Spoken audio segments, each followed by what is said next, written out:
Bye. I'm down. I can't see. Need to go.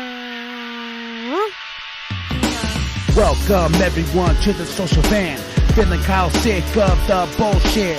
So here they are, reppin' C+, ready to turn every podcast to dust. So sit down and shut the fuck up, cause when in doubt, fuck your couch. Welcome everybody to the social vent. Yeah! What up, y'all? Hey, MB the Sexy Ninja here, in the place to be. As always, I got a sweet ninja here right now. Won't you introduce yourself, good sir?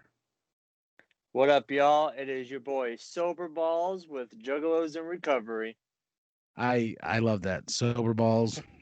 I love Juggalos and Recovery. You guys are doing a lot of great work. What came about Juggalos and Recovery? What made that happen and a thing? So, Juggalos and Recovery started about almost 5 years ago now. I was on one of the Juggalo Facebook groups or whatever, and I started talking to this ninja, and him and I just started talking, spitting ideas back and forth, and he told me to start a recovery group for Juggalos. So I did. I didn't really do much of anything with it for 2 or 3 years, and then I had quite a life change happen. I got a job that I really love doing. And then I was able to, because of my financial situation, all the sobriety work that I had been working on myself, I was able to start focusing on helping other people. And I ended up going to my first gathering in Oklahoma. And even though everybody who went there who's been to gatherings before knows it was not the best and it's probably the worst gathering that's ever been down, it was an amazing experience for me, and I actually held recovery meetings at that gathering, and that's when it just blew up.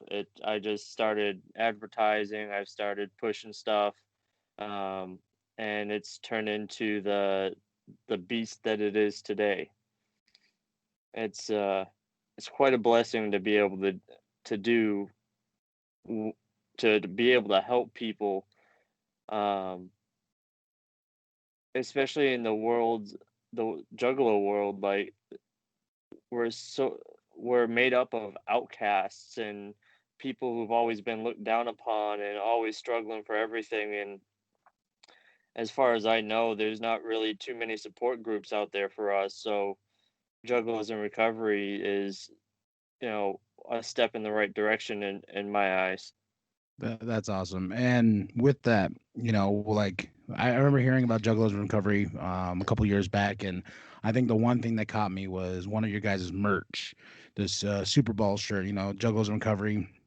And I was just like, whoa, what is this? And I looked it up and I was like, oh my gosh, this is dope. Like somebody is willing to take their time to help people, to help juggalos, and doing it at the gathering. Was that bit of the first time doing it at a gathering, holding those seminars, to talk to people about sobriety, especially at the gathering? How was that a challenge at first? I'm not gonna lie, I was scared shitless. I did not know how it was going to be received. I did not know how much pushback I was going to get. I didn't know anything. And I was kind of just flying by the seat of my pants because it was the first time I was doing anything like this in my life. And it was extremely well accepted. And I tell this time I talk about my first gathering because it blows my mind. So, one thing I love about the Juggalo world is how accepting we are. And it doesn't matter who you are, it doesn't matter what you're struggling with or dealing with or what you've accomplished in your life. If you're a good person, they usually treat you as a good person. Well, you go to the gathering, you're going to get offered drugs and alcohol every time you blink your eye. And my response, my first gathering was, no, thank you, I'm a recovering addict.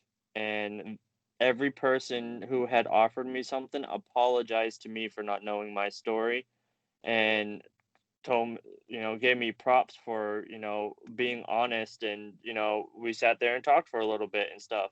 And anywhere else in the world, like if you go to any other music festival, I would put money on it that you wouldn't get treated like that. And then the first time that happened, it blew my mind, and all the nerves and everything else just went away. I knew I was on the right path. I knew the Dark Carnival was showing me the way that I needed to go with this group, and it's blossomed into something amazing. And for the record, Sober Balls, that little character, I actually had a graphic designer do that character based on Super Balls. The last gathering, the one in Ohio, I was hanging out with the Mortonless crew, and I don't know if you know Gilgamesh, but he helped me a Yes, I lot do. last gathering too. Yeah, Gilgamesh is a great dude.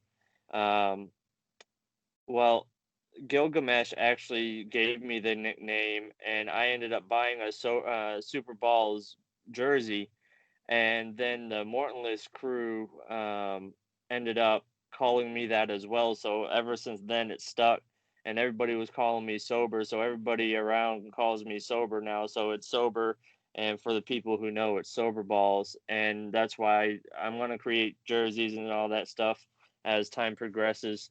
But I think it's a really cool thing. It's very unique, and um, it fits who we are. Yeah, and like it's Sober Balls, just great, just great. And Gilgamesh is a great ninja. He hooked up the V Sinister interview that's out right now. Shout out to him. But what made you? Well, how did you find the Dark Carnival? What did you stumble upon that made you fall into this world? So, um, you may not know, but I'm a veteran. I was in the Air Force for almost 6 years, and I was stationed up in Alaska. And a friend from my home state, Massachusetts, told me to listen to the Dating Game.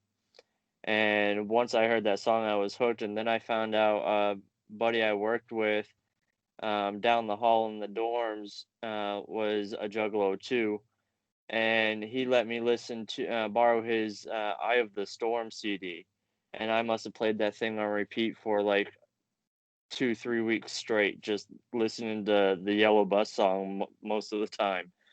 Um, and then I just kept diving into it. I found out a guy from I went to high school with was it a Juggalo, and I talked to him a little bit. Um, and then I started buying. They had a FYE up there in Alaska where I was up in Fairbanks, and I went up there and just bought every CD I could. I found the Joker's cards that I could up there, and so I'd listen to one album like a week just to like absorb everything I could out of it. And then I finally got to the Wraith, and I was driving with my buddy back to base, and we were out just driving around having a good time, whatever. And we were almost to the base, and then Thy Unveiling came on, and I got chills throughout my whole body, and I was that's when the Dark Carnival found me. Is when I heard that song, everything in my life clicked, everything in my brain clicked. Like the Dark Carnival has saved my life on more than one occasion. And I don't know if you know this, but on my YouTube channel, I've been deciphering the Joker's cards in relation to sobriety and how it can um, how it can improve your life, from my perspective at least, which I think is a really cool thing. But the Dark Carnival is such a magical thing. Like the start of it was just so simple. It was just one song that, it really the only message in the netting game that I can think of is just to be yourself. Um, but really, it's just part of the wicked shit. That's who we are. That's what we do. and then to get sucked in and be shown what the world is capable of, and to be able to see all the miracles from a different point of view and be able to appreciate everything. It's fucking beautiful, man. Sure And I is. don't And care. you mentioning I the don't Wraith care that just I'm blows my sounding mind. like a yeah. I don't care if I'm sounding like a hippie right now. It's fucking beautiful, man. Well, that's what happens, you know? Like for me, the Wraith, that's in November 5th, 2002. That's the day that changed everything for me. So the fact that the Wraith is the one that opened your eyes, and me just listening to that, then like fucking my wig just I was like, holy shit, like this Yeah, ninja knows. Like it's mind blowing. Now I'm not gonna lie. My favorite Joker's card is the Amazing Jekyll Brothers. Of the first six, of the second deck, I would have to say it's Missing Link Found, oh, just because it thank you. speaks highly to, sobriety. I mean, it calls it out in the song Found. Um, I think it's the introduction or the very beginning of the song Found. It's the guy's talking about how he was suffering from alcohol and all that stuff. It's literally calling out addiction. And it's so Found speak has always spoken to me just very, very deep into my soul. But the Amazing Jekyll Brothers has always been spoken to me because so with I haven't deciphered this one yet, but the reason why the Amazing Jekyll Brothers has always spoken really deep to me is because I've always felt that I've always had a good part of my soul and an evil part of my soul, and to me that's what the Amazing Jekyll Brothers are. And then with my alcoholism and my addiction side, I was always fighting to get back to the good side, but I never knew how. So, with the family and the support and all the Dark Carnival leading me the direction I needed to go, everything, I was able to find the good part of my soul. And the deep meanings, and this one of the reasons why I love ICP is the deeper meanings in just about every one of their songs is just mind blowing. I love being able to decipher something and knowing that I'm on the right path. Does You mentioning like the Marvelous Missing Link Found. I have fought ninjas about that album. I was like, that album is pure fucking gold. it, It uplifts you in like all types of ways, and hearing you talk about it just makes me happy because there's ninjas I fought hardcore about that album. well, see, a lot of ninjas, and this is my personal opinion, but a lot of ninjas are just so scared of change, and what they don't realize that musical artists go through is when they start off, they're usually struggling. So all their music is all down and depressing, and fighting and all this dark violence shit, and but they do great work with it. And then their music starts selling and their life is changing, so they don't like. Even Eminem's been accused of this. People like his old shit where he was all violent and crap, and now he has songs where he's in Eminem's way, it's uplifting. But ICP's going the same route because their fucking life has changed, man. Why don't you appreciate the change in their life and change yours? Boom. And when you mentioned the Amazing Jekyll Brothers, it just like sparks some memories in my mind, man. Like my homie Taylor, he no longer lives up here with me in Flagstaff, but man, with that album from top to bottom, we be rocking it like a concert. When get get crazy, and before me and my wife got married, like she saw like me and him just perform that album from top to bottom. It's mind blowing, and the storytelling in that album is just it's exceptional. It's the best. It's ICP is the I would say ICP is the best storytelling rap duo ever known to man. Like how they're able to do that is just amazing. I actually just listened to Vinny, the guy you just interviewed. I was listening to his new album that just dropped because I'm actually interviewing him in a couple days, and he's pretty good at storytelling too. You can hear a lot of um, where he gets his style from. Like when I listened to his new album, I heard a little bit of Biggie, I heard a little bit of Pac, I heard a little bit of Bone Thugs, I heard the storytelling side of ICP. Like he's taking like the best of everybody and just put them into one person. It's fucking amazing.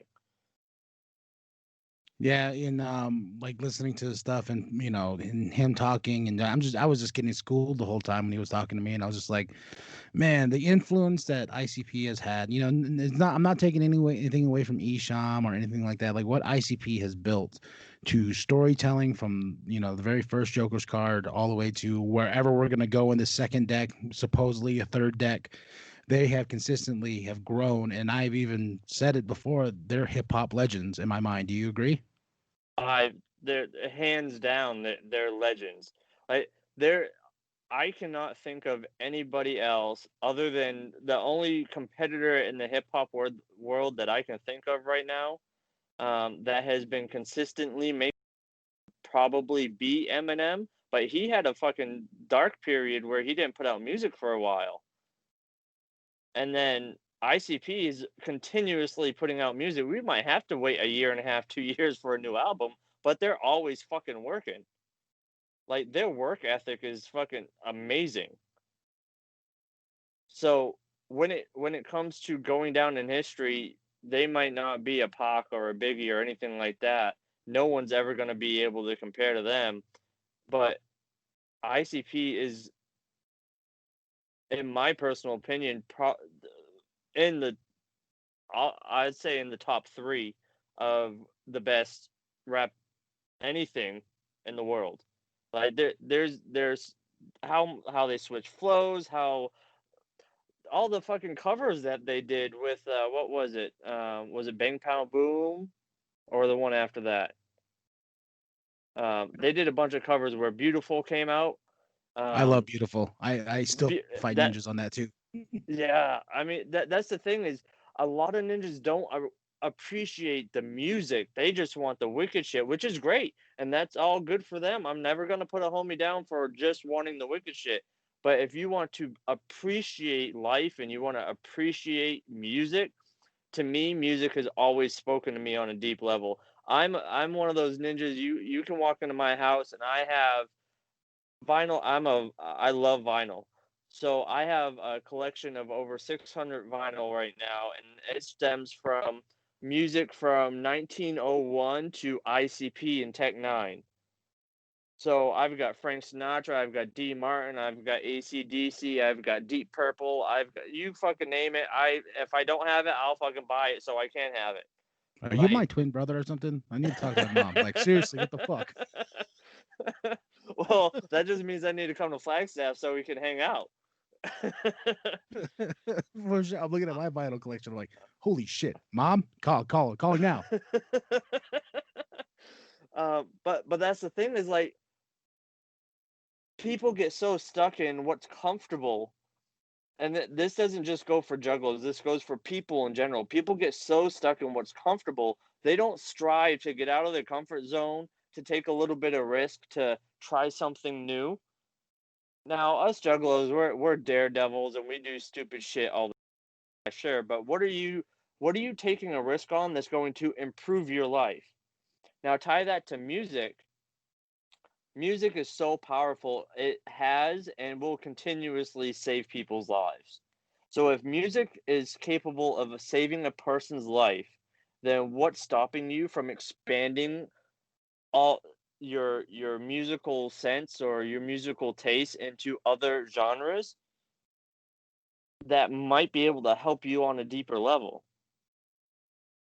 Yeah, and I've always felt music has always been that. It's always been powerful and it's always had a meaning. And for me, it's like you clarified it to addiction. Like there's ninjas out there that don't want to take the risk of being like, you know what, I'm used to being, messed up every single day. So I'm gonna stay messed up every single day.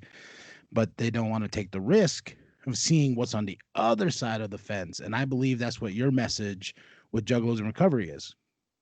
Correct. That my big thing with Juggalos and Recovery, and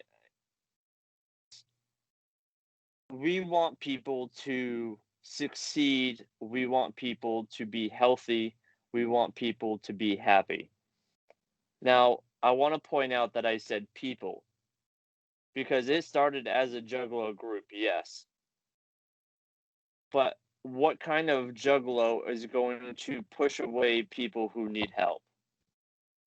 So my goal for Juggalos and Recovery is not to only help Juggalos, but I want to help everybody who needs help.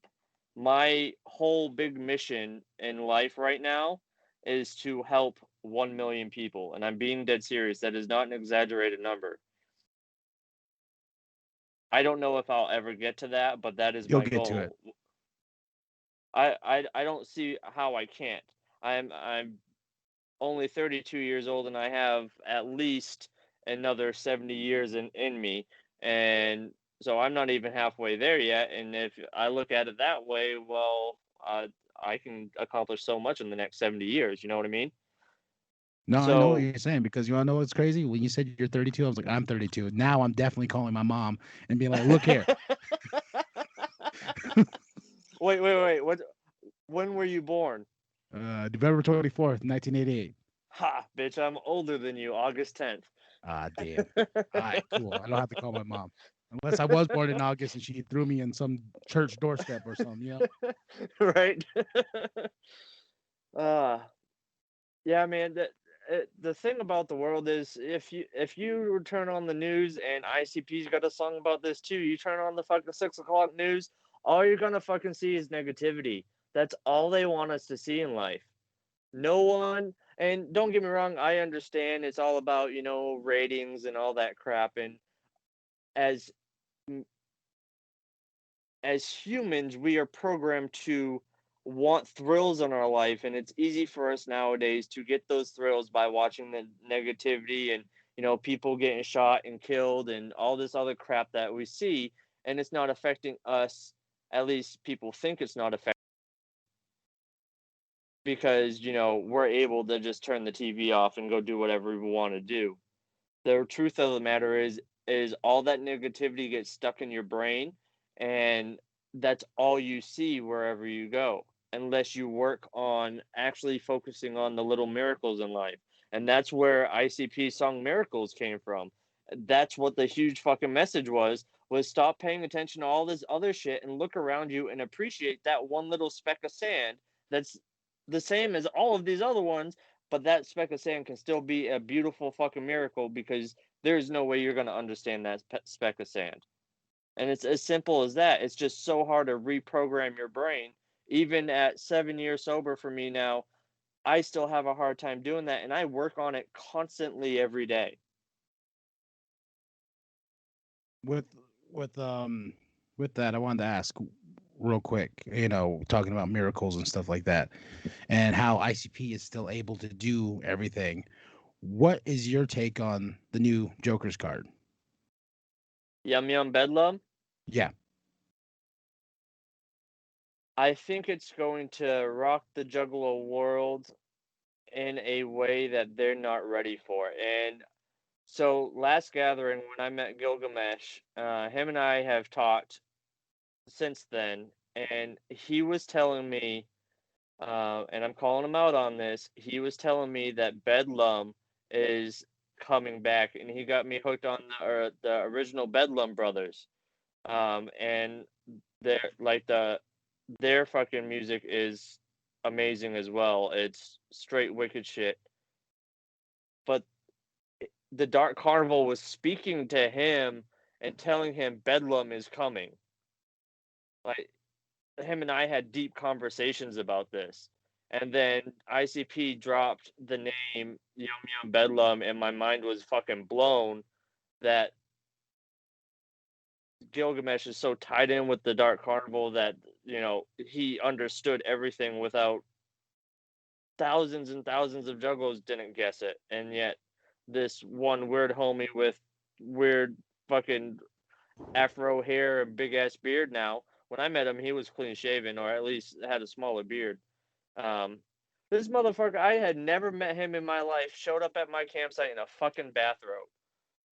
I was like, who the fuck is this ninja walking up on me now? And then he said he's Gilgamesh. I was like, oh, it's you. Okay. Like, never judge a book by its cover because this guy will fucking blow your mind. But Yum Yum Bedlam, I think is going to rock the Juggalo world in a way that a lot of these OG Juggalos and a lot of the newbie Juggalos who are used to the new Jokers, I think it's going to rock both sides of the Juggalo world, because if you look at Ding Ding Doll and how they did that and how much feedback that, I don't know if you watched when they dropped it, and I looked through the comments and stuff of after the lyric video had dropped. The feedback from that is so from one side to the other. I think it's going to rock the Juggalo world like every other album that's ever been dropped, and I think it's going to go above and beyond what anybody's can ever dream of. You're right about that. Yum Yum Bedlam, the Yum Yum Flower. I was seeing like flip sides of that. And what's crazy is, I did the review for Ding Ding Doll, and I got a lot of feedback of like, oh, you just like that ICP dick in your mouth. I'm like, no, like, the magic of it is crazy, and Jay's storytelling, and I don't know, that track just was on another level for me, especially the way Shaggy did his quote unquote verse. Yeah. And and the way Jay was telling the story and when it weaving all together into the creepy hook. And I saw people just like, oh, they need to get rid of the cartoon noise. I'm like, no, the cartoon noise, like, that helps the song progress. Like, I can put it on and close my eyes and it's a fucking movie in my head, Yeah. and it And see, goes. that's the thing. A lot of people, you can, when you're talking about music to other people, you can tell if they're a music enthusiast or it's a big part of their life or it's not, because a lot of people won't appreciate Ding Ding Doll, but as much as it's way off the wall and fucking left field somewhere, it is amazing. Like, all of the small details people don't pay attention to when music isn't a part of their life. That's what makes the song what it is all the small little details, like the little sounds that they had in there and how the story goes. If a song plays and you can picture this song in your fucking head like it's a movie playing, that's the greatest work that has ever been done. And ICP does that on every fucking album they drop. To add to that, like Fearless Fred Fury, oh my gosh, I remember that when the name was announced, the split in the community was like, oh, Fearless Fred Fury, that's so stupid. Then when the album dropped, everyone was like, this is ICP's best work yet. It was just like, And that's the thing. And Juggalos and Violent J and Shaggy have touched on this before. Juggalos just don't like new shit. Every time they bring a new artist, look at how they treated Blase. Look at how they treated Light. Even Ouija got flack when he first came out. Like, when Ouija came out on that Cypher. Like, he got so much flack. Like, who's this crazy ass dude? Like, all this other crap. And Ouija puts on a hell of a show. He's an amazing artist. Um, I a actually true got his hustler. dude. He is. If you were to compare him and Light, Ouija will out fucking hustle anybody, almost anybody in the music industry right now. This motherfucker is amazing. Light, I wish he had more hustle in him because he is a very good musician. But ICP's touched on that during the October month. But with Ouija, I actually met Ouija, and I have a secret Ouija told me, and I can't say it to the world because I promised him I wouldn't. That guy is so in tune with the Dark Carnival. This motherfucker breathes the Dark Carnival. Like, every breath is something the Dark Carnival has told him to do and how to do it right. So like, I I'm literally speechless. I have played his albums over and over and over again, and if anybody can match ICP, I feel, my personal opinion, I don't care if I get hated on for it, would be Ouija Mac, because look at the storytelling that he does. Look at how It's not the same as ICP, but he is perfecting his craft and he is expanding into all these different beats and genres and all this other stuff. And if you're not paying attention, you're going to miss a little bit of it.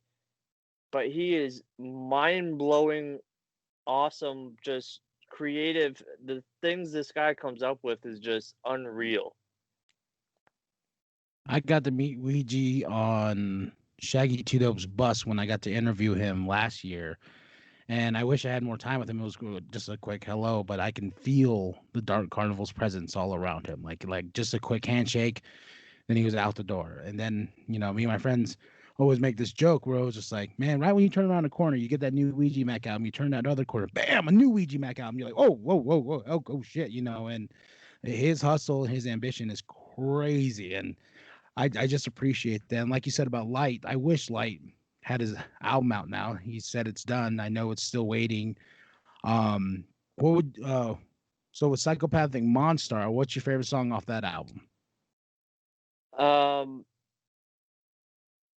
One in a Million. Oh yeah.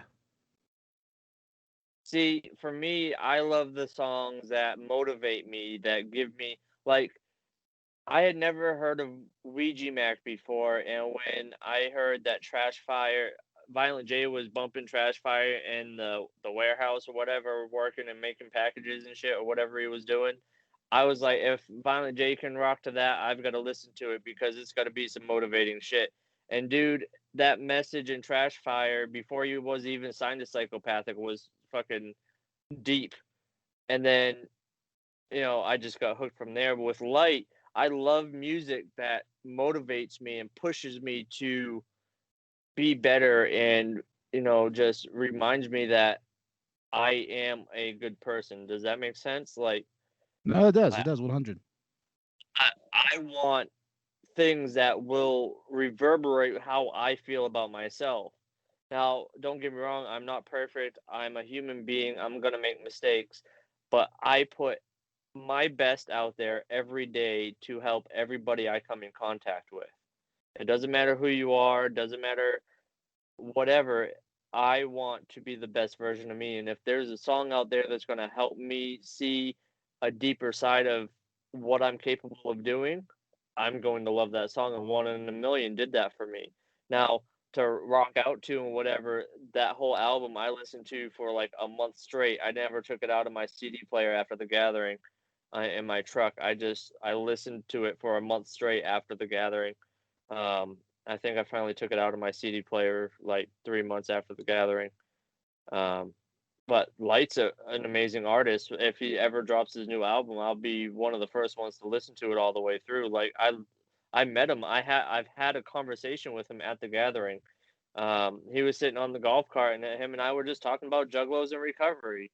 Some chick was feeding him fucking fruit that I'm sure was soaked in alcohol, but he was really down to earth. Like, he's a really cool guy. And the conversations I've had with Ouija, and I've met Hoodoo and ABK. I haven't really had a chance to talk with them, but Hoodoo seems fucking down to earth as well. Have you listened to Hoodoo's new album? Oh yeah, I reviewed that thing, Dude, like up and down and just sweet, sweet, sweet. dude, that thing is so full of magic. When I saw what he performed on Halloween Wicked, I knew I was missing out on shit. So I went and I fucking listened to it, and dude, I got tingles in my whole body through the whole fucking album. Like,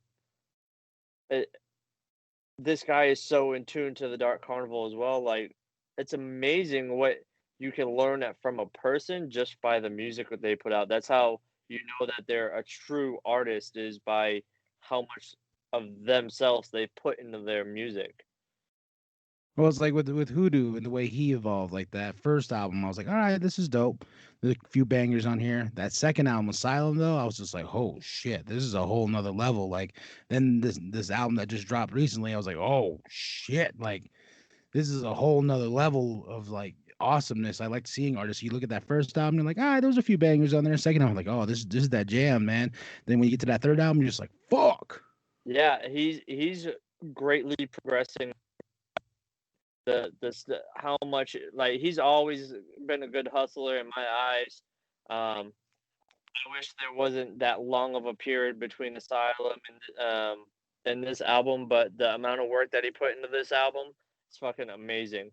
Another artist that I really love and who keeps progressing, keeps getting better and better is Jelly Roll.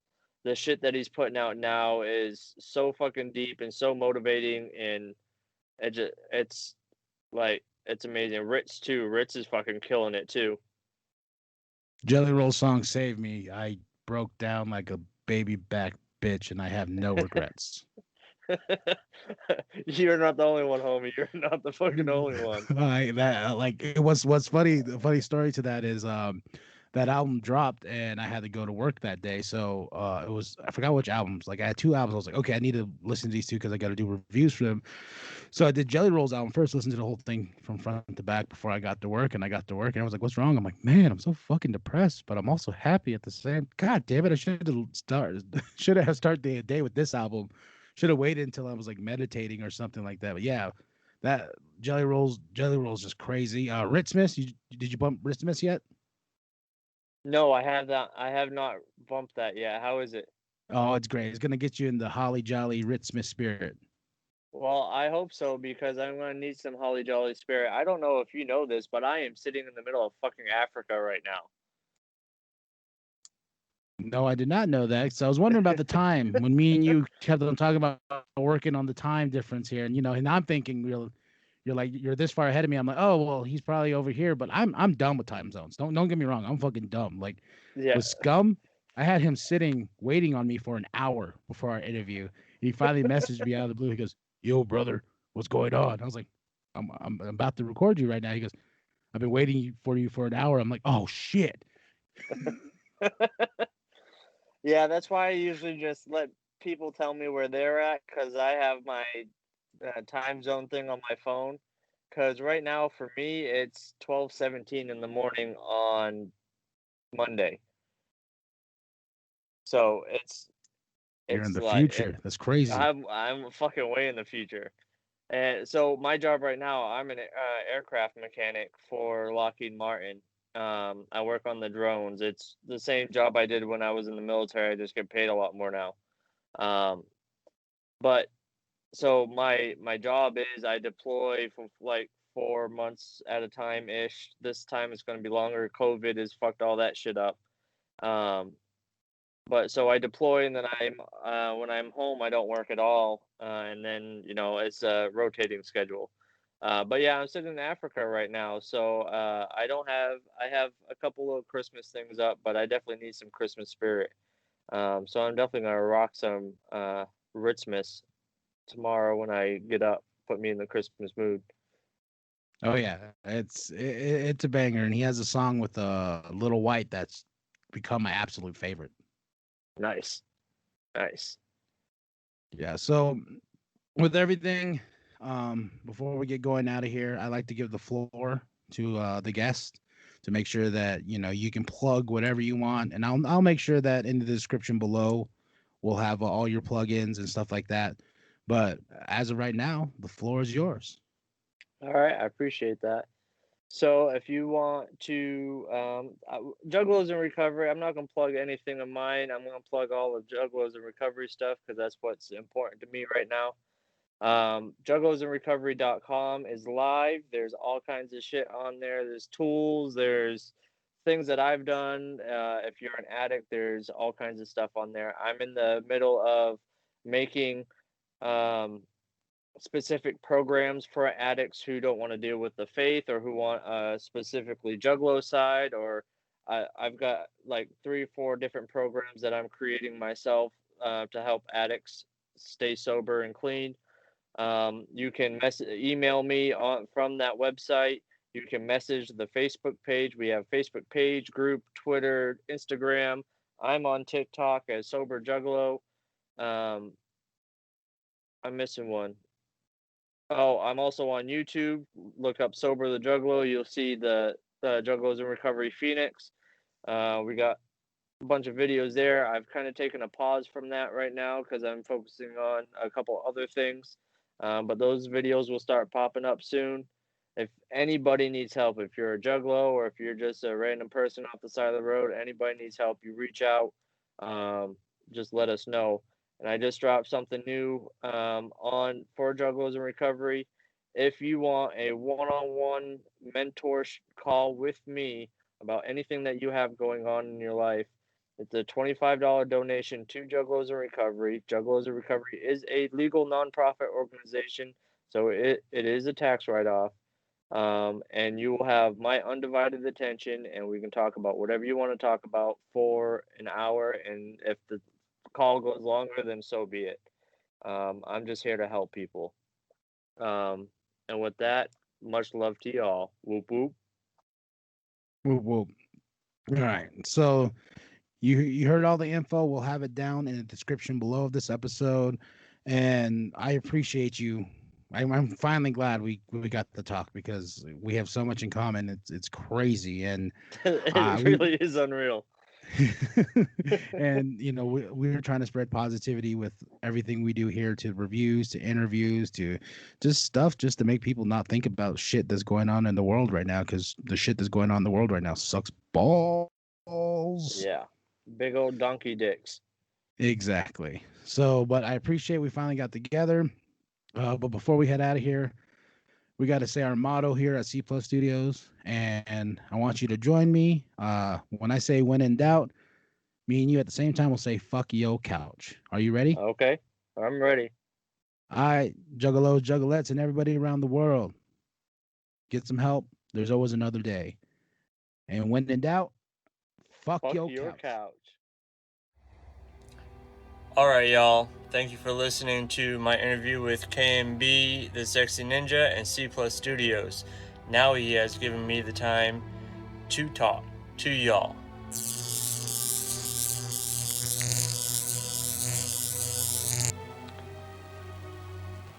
What up, y'all? It's your boy, Soberballs. I have a very important message for you today. You're not allowed to quit. I don't care what you're going through. I don't care what you have going on. I mean, I do. But you can't give up. We Juggalos don't give up. We keep pushing forward.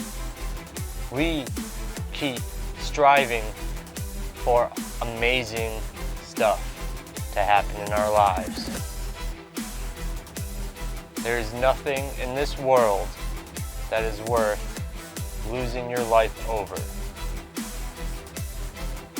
We love you. We are here for you. Don't ever forget that. I just got off of an amazing interview with the Sexy Ninja with C Plus Studios, and we dropped some knowledge. Now, that being said, I want you guys to know that life is full of shit. Life is full of all kinds of bad shit that happens. It's okay to get to a low point. What's not okay is letting that low point define who you are. You are better than that. You need to get back up, get off your ass, and go work towards your goal. But sober, I don't have a goal. Well, fucking make one. It's that simple. Life is hard work, especially if you want to be successful at it. There's something I learned recently. It's the 5 stages of emotional change. You have uninformed optimism, where you just you thought you learned about something and you're really hyped up about it. Then you have informed pessimism, where, oh shit, there's gonna be a lot of work going on.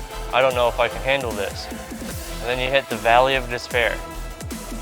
And you're like, oh fuck, I'm overwhelmed. There's a lot of shit I gotta learn. Well, what are you gonna do about it? Learn that fucking shit.